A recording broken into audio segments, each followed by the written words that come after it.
Live from our 7 Tasmania studios, your nightly news with Letitia Wallace begins now. Good evening. It's official. Millions of Australians will head to the polls on May 21 to elect our next Prime Minister. The 6-week-long campaign is tonight well underway, with Scott Morrison and Anthony Albanese wasting no time launching their blitz in key battlegrounds. Tasmania looms as one of the most crucial battlegrounds in deciding the balance of power. Local candidates for both major parties were out in force today, already making their pitch to voters. A family photo to mark a milestone of sorts. Technically, this was day one of the election campaign. Labor in Launceston, Liberal in Longford, both hoping the next 6 weeks doesn't lead to another L word, loss. It's not a matter for nerves at all. In fact, we know what we need to do. The major party faces for Bass, Braddon and Lyons all on show. All three marginal electorates, all three critical to Scott Morrison and Anthony Albanese's leadership ambitions. Look, I think there's always a pressure for any candidate or member coming into an election. Not burdened at all. In fact, energised by the opportunity. It's no surprise both are rumoured to visit Tasmania sometime this week. The rising cost of living, one of many topics sure to consume the election campaign. The coalition pointing to budget cashbacks and a temporary cut to the fuel excise as its solution, while Labor is waging a war on wages. Tasmanians are facing higher costs but lower wages than on the mainland. The Liberals have hit back at criticism of the budget and claim there'll be more local announcements to come. This is a scene expected to be repeated over and over across the next 6 weeks. Packs of politicians touring all parts of Tasmania, competing for every vote.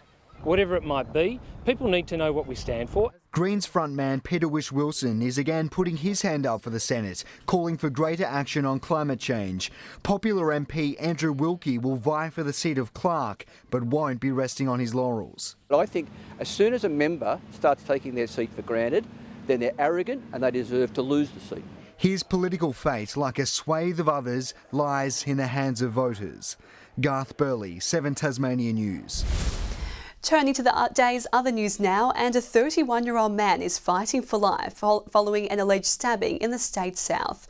Police were called to the Glenorchy bus mall just after 1:30 this afternoon, following reports of a large disturbance involving around 20 people. As part of our inquiries, a number of things have been seized from the scene. We'll take those and there'll be a forensic analysis of that.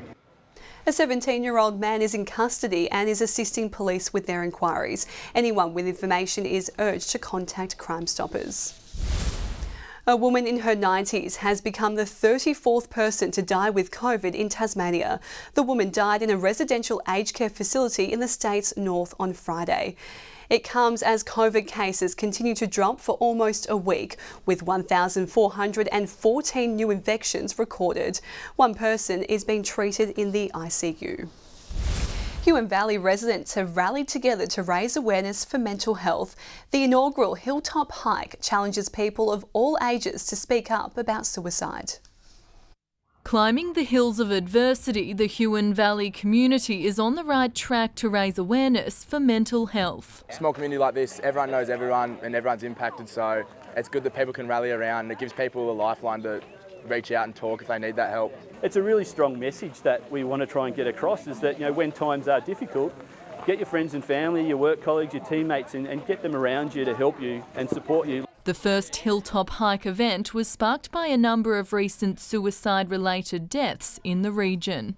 Mental health's a massive thing and it's a big thing that we're building it back up here, especially in the Huon. Tight communities like this, everyone needs to get around each other in tight times and build the best for it. And in tight-knit communities, some say it's important to lend an ear and keep an eye on those doing it tough. You've got to think about what's happening in your community and who is in your community, and making sure that you do look out for all people. All of the funds raised today will go to various mental health organisations in Tasmania to provide direct support to residents in the Huon Valley. It's great to put the funding back into the services, but it's also a great way to educate the community, because they're just as big a part of helping us as what the actual services are. The community has raised more than $50,000 in the past year for suicide prevention in the hopes of saving lives. Ainsley Kosh, 7 Tasmania News.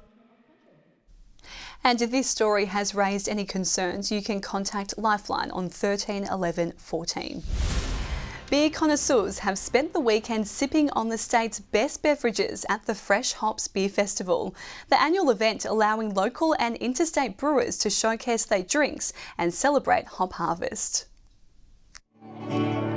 Filling their cups with the best brew, more than 600 people have poured into the Derwent Valley for the Fresh Hops Beer Festival. It's only once a year where we get access to these unique hops. 15 distilleries using the harvest to concoct an exclusive range of brews. They can be added to really any type of beer style. There's a few IPAs and a few dark lagers as well. They're a little bit grassy from the fresh hop input, but they've been generally pretty good standard. The two-day event has attracted local and interstate visitors who were frothing at the chance to sample the selection. My friend and I do hops as a hobby. We grow a little hop yard in Brisbane, so we had to come to the Fresh Hop Festival, and they've got a beautiful range of beers. With food trucks, live entertainment and presentations, there was something for everyone.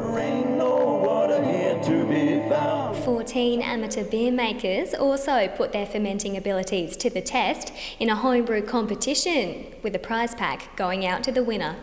And the beer community is already counting down the days until next year's event. Everyone's super friendly and just want to talk about beer, and I want to talk about beer. Brianna Boylan, 7 Tasmania News. The Tasmanian Devils boys are off to a strong start in the NAB League after beating the Sydney Swans Academy by 11 points. Brandon Leary and Jack Callanan impressed with 2 goals each, as the side booted 10 majors in the 71-60 win, sparking loud celebrations in the sheds. Hundreds of spectators turned out for an action-packed night at the Hobart Speedway. There were plenty of thrills and spills as horsepower-heavy super sedans, modified sedans and late models battled it out. There was carnage on the track, with a driver lucky to walk away from this nasty crash. In the super sedan feature, rookie Luke Gunn narrowly held off Launceston's Adam Beachy. A Speedway doubleheader will be held next weekend at Latrobe and Carrick. The Glenorchy Knights have overcome a fright from Clarence to remain the only side undefeated in the NPL. Meanwhile, South Hobart and Kingborough were forced to share the points in a thrilling encounter. Down by 2 goals in the 80th minute, South Hobart staged an incredible fight back, finding the net twice in just 2 minutes to secure a 4-all draw.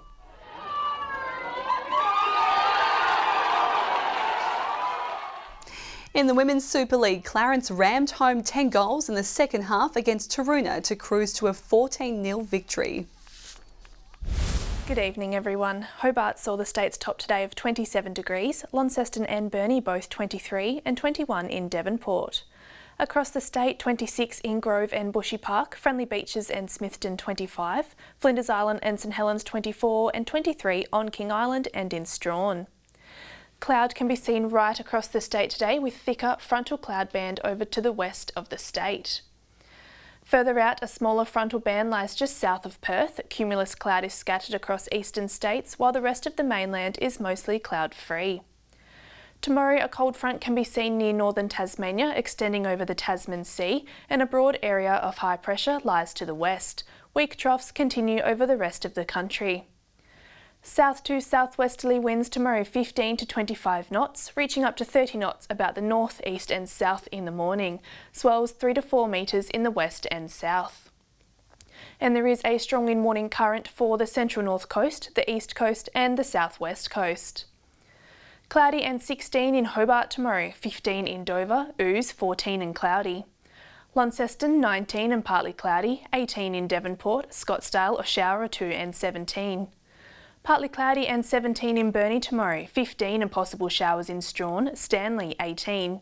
And in the east, 17 in St Helens, partly cloudy and 16 in Swansea and Ross 15.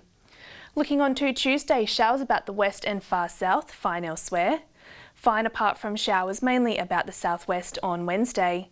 And on Thursday, showers about the southwest and possibly the remainder of the west and south, however fine elsewhere. 21 in Perth tomorrow, partly cloudy and 24 in Adelaide, Canberra 25, showers in Sydney and Cairns and 35 in Darwin and Broome. And currently Hobart 21 and mostly cloudy, 18 and rain in Launceston and Devonport 18 degrees and cloudy. And that's all in weather tonight, Letitia. Thanks, Chelsea. And that's all your news for this Sunday night. Thanks so much for joining us. Kim will be back with you tomorrow night. Have a lovely evening. Good night.